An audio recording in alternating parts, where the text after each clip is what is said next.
mais boo gisee ay leaders politiques ñuy encourager seen ay garde du corps ñuy jël ay fetel même si c'est des armes factices di jël ay jaasi man mon garde du corps du ma ko permettre mu jël fetel wala jaasi. appel da cee jiitu Abbas il a carrément appelé à ce que nit ñi. c'est ça qui est dangereux c'est ça qui est irresponsable parce que quand un leader politique fait ça c'est de la véritable provocation.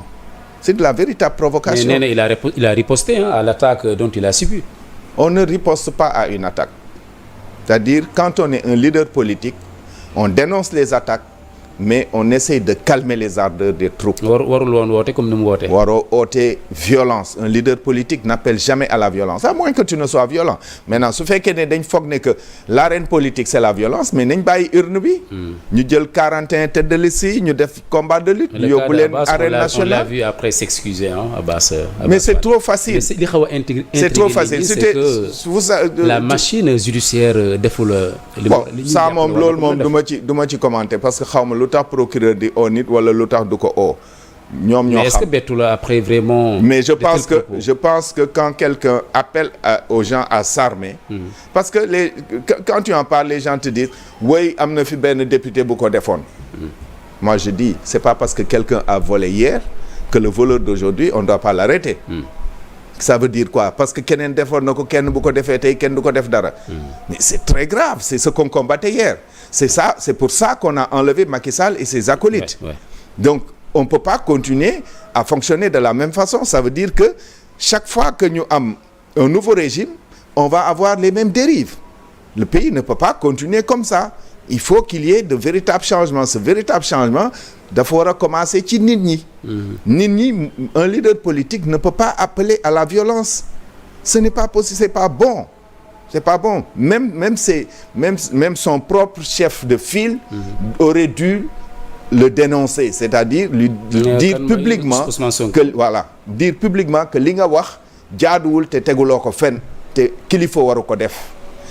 Muy moom muy keneen nag laa ci yemale. Que ce soit a appelé à la sérénité. Le président est dans sa posture de président. La campagne pour les élections. Le président est dans sa posture de président.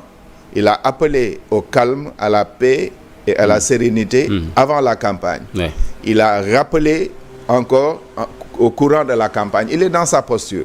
Mais la responsabilité revient aux leaders politiques eux-mêmes. C'est-à-dire yow mi nga xam ne da nga bëgg a dem toog pencu ndaw yi réew mi.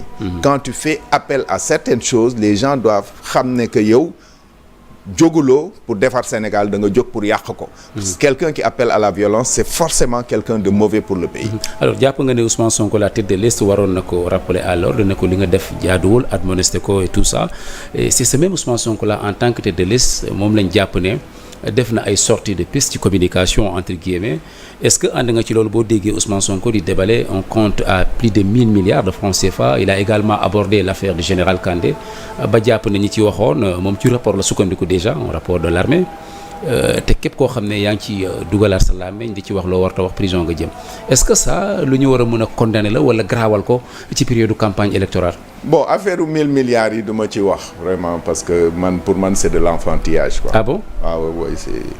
mais bëri na ay experts seen biir ñoo xam ne. pour man c'est une histoire de campagne quoi. lu mu nekk la. waaw lu mu nekk la nit mën na am un compte avec 1000 milliards hein c'est possible. C'est possible man je pense que c'est possible. Alors léegi lan moo tax nga qualifié d'enfantillage. Pour man enfantillage la parce que dire que quelqu'un a 1000 milliards dans un compte mais ça veut dire quoi? Et si quelqu'un a un compte avec 1000 milliards ça veut dire quoi? Mais 1000 milliards dafa bëri aussi honorable. Mais bu bëree ça veut dire quoi? Du Sénégal aussi. bu bëree ça veut dire quoi? Ça veut dire quoi? Elon Musk a plus de 1000 milliards dans ses comptes bancaires. Donald Trump président des États-Unis nouvellement pour être un multimilliardaire. Ah waaw mais boo ko amee Sénégal mais comme waxul kan la le jour où il dira c'est qui ak yan fonction lay occuper est-ce que c'est un industriel est-ce que c'est un homme d'affaires est-ce que c'est un ancien ministre bu boobaa ñu doog a mën a wax mais am na ko am 1000 milliards dans son compte pour man loolu waxi kasaw la man vraiment duma ko commenter. J'ai pas le temps pour ça. aw ma jot boobu. Alors quand il aborde la question du général Kandé affectation bi waxoon nañ ko fi ñu bëri en tout cas ça avait fait les choux gras de la presse on en a tellement parlé ñu bëri jàpp ne affectation bu politique la on a une dent contre lui moom mu jàpp ne lu ñu def am na fu ñu ko teg am na rapport bu ñu jot boo xam ne wane na que am na ñoo xam ne laale nañ ci bëggoon écarter en tout cas ñi nekk ci nguur gi actuellement dans les jeux politiques. alors loolu yëpp wax na ko ba jàpp ne képp koo xam ne sax yaa ngi ciy wax te waxul la war lay yóbbu kaso ñu bëri jàpp ne il a touché à des questions plus ou moins sensibles qui touchent à la sécurité nationale ngay politique xam ni affaire yi di doxee bi nga déggee mu aborder la question de cette manière là est-ce que am na lu la ci xaw a tiital wala jàpp nga ne lu jaadu la. bon pour man c'était pas le lieu pour en parler d'abord. Parce que tout ce qui concerne l'armée en tout cas même n'importe quelle nomination. On n'a pas à justifier une nomination. Le président de la République, ce sont ses prérogatives constitutionnelles. Il nomme aux emplois civils et militaires. Sur quelle base? On n'a pas besoin de le savoir. Ouais. Surtout quand ça concerne l'armée. Maintenant, si le Premier ministre ou le candidat Ousmane Sonko se permet de commenter les nominations du président de la République, c'est son droit. C'est son droit. Mais man, en tant que citoyen républicain, n'ayant jamais occupé une fonction étatique, xam naa ne que je n'ai pas à commenter les décisions du président de la République. Mun na ma neex wala mu naqari ma, mais ce sont des prérogatives constitutionnelles.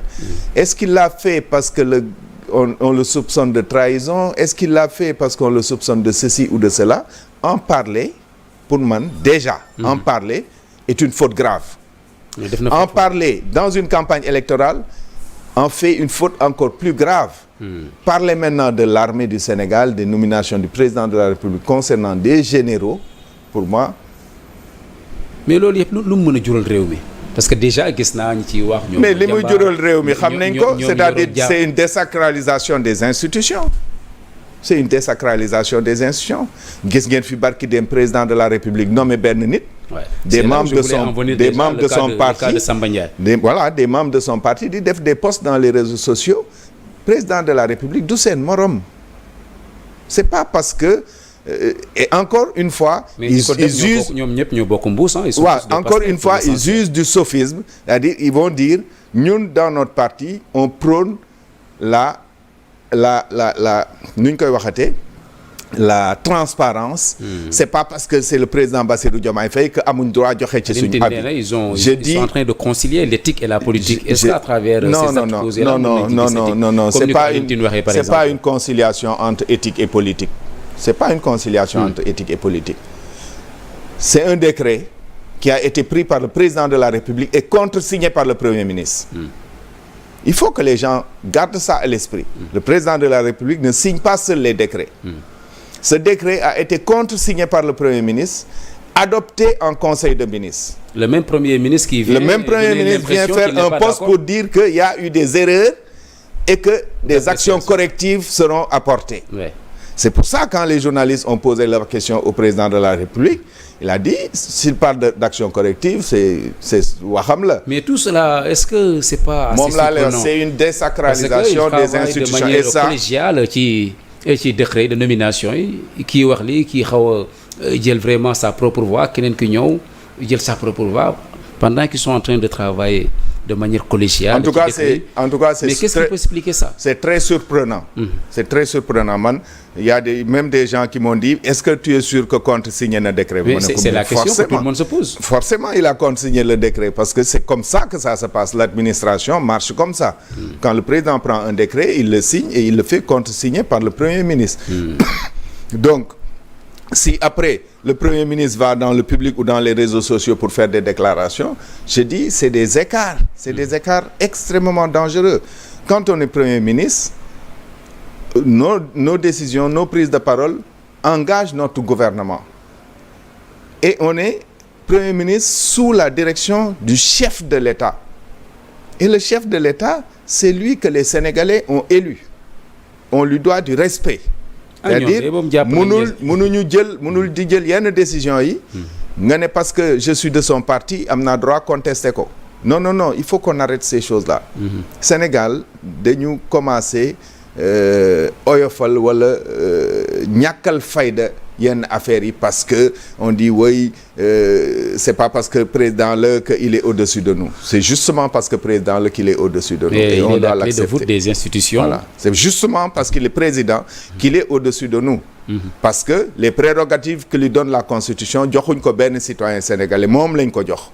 moom lañ ko jox c'est le chef suprême des armées c'est le chef de la du Conseil supérieur de la magistrature, ouais. Et c'est lui qui a les prérogatives de nommer aux emplois civils et militaires.